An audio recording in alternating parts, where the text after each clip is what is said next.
Hello and thank you for joining us. Today's topic is how to grow etrogs from seeds. Unfortunately, the internet has a lot of misinformation, and a lot of this information is even more unfortunately propagated by rabbis and people who work in the etrog industry. There's lots of reports that etrogs rarely ever sprout, most seeds don't ever germinate, and then they are so rare to do this and it's so difficult to do that, and that's not really the truth. However, there is some truth in that. Since these varieties of citrus were never grafted or interbred to become stronger to resist things, if you make any of very simple mistakes that any beginning gardener would make, you can kill your plants quite easily. However, whenever I try germinating my seeds, I get something around a 90 to 100% success rate. So this idea that only 1 out of 10 seeds will germinate, not true. Second thing I hear a lot is that they're very, very different from other things. They're not. They're actually the great ancestor for all citrus. So therefore, do yourself a favor. Rather than Googling how to grow etrogs, Google how to grow citrus. You will find a lot more information that's especially relevant because an etrog is basically a citrus. To give you kind of an example for that, I will recommend that before you do any practicing with any actual etrogs, you actually do yourself a favor and get some citrus seeds. I cut into an orange, and these are the seeds that came out. I promise you these look the exact same as any etrog seeds. If I gave you half a dozen of this and 2 dozen of the other, you would not be able to tell the difference at all. Unfortunately, I don't have anything to cut with right now, but I will, and that probably wouldn't be that helpful, but I will cut this video and insert a lot of pictures to show you, and I will use this handy dandy egg as an instruction. It's actually a musical egg. Chaka, chaka, chaka. So, your etrog will basically be about this shape. The seeds tend to be in the center, like here, rotated, like in the center of this egg, and like in the middle on some varieties. So seeds will often be in this middle section, but they will often be closer to the middle going down. So typically what I've done is I will cut from the top, and I will go sliver and sliver, sliver, sliver, sliver, sliver. I will also kind of cut some bigger gashes, cut off the sides. But I'll try to create like a core that's very, very, very big, so I don't accidentally cut one of the seeds, because once you cut through them, that's it, those are done. And then I'll just slowly but surely cut my way down until I start getting to some seeds.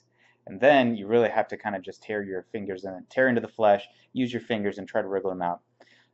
Some other information, certain varieties don't really have seeds. Moroccan varieties, sometimes no seeds in an entire fruit or many fruits. Yemenites tend to have seeds, but much rarer than average. So I think the scarcity of seeds is like Moroccan varieties have the most scarcity, the least amount of seeds, follow them by Yemenites.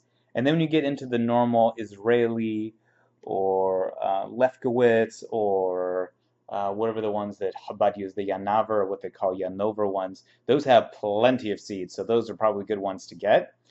You can just find dozens of seeds in those varieties.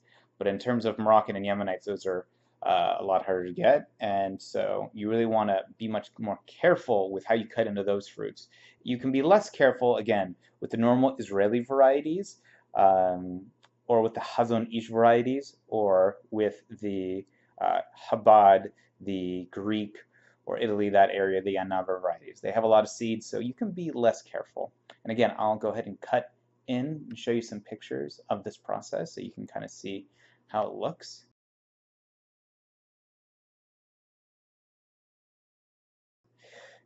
And then once you're done cutting in and doing it very carefully, you will get seeds that look like this.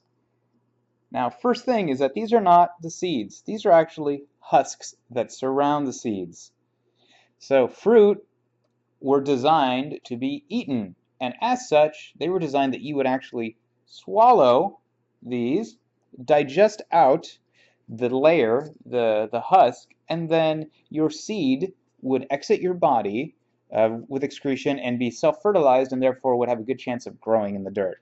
Unfortunately, we now have, well, actually, this is very fortunate. Thank God, we have sewage systems and the like. So we kind of skip that step. But if you were to just throw these into the ground, you actually might not have a very good chance of getting them to germinate. So before you do that, you need to peel off the husk. So typically I've found that if you get these a little wet, they peel a lot better. So don't work with a completely dry seed if you can help it. Just douse them in a little bit of water, and then they will see. You can kind of see how the peeling is going quite easily, right? Yeah, there we go. I just peel away this husk, and I get to the actual seed.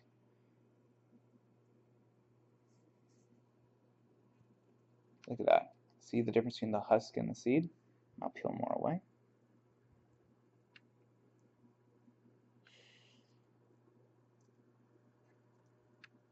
And now you're kind of getting a lot of close-up of my fingernails, which isn't really my intent, but we can only do with what we got. As for why I have such long fingernails, on one hand I play guitar, so I need the nails to pluck the strings. That is why I have. So now I have, let's see, now I have the seed. And you'll do this for all the seeds that you get, peel them off, and then you will do something that you can easily Google and search on YouTube, which is growing seeds in coffee filters and Ziploc bags. I promise you that is the best way to get these things to germinate. I've had the most luck with that. Again, my success rate is between 90 and 100%. Now, it can take a few weeks, which might be terrifying. You'll be like, I've put these in Ziploc bags and watered them, and they're not growing. So that can be kind of scary that you've done it for a few weeks, but the Yemenite varieties tend to take the longest. That's taken like 3 weeks for them to germinate. The Israeli ones seem to be really quick. My Moroccan ones sprouted very quickly, actually. So I'm not going to go ahead and cover the whole how to put them in a coffee filter and then put them in a Ziploc bag. But again, search YouTube and you will find the answer for how to do so. But this is your first step on how to grow Etrogs from seed. Have a good day.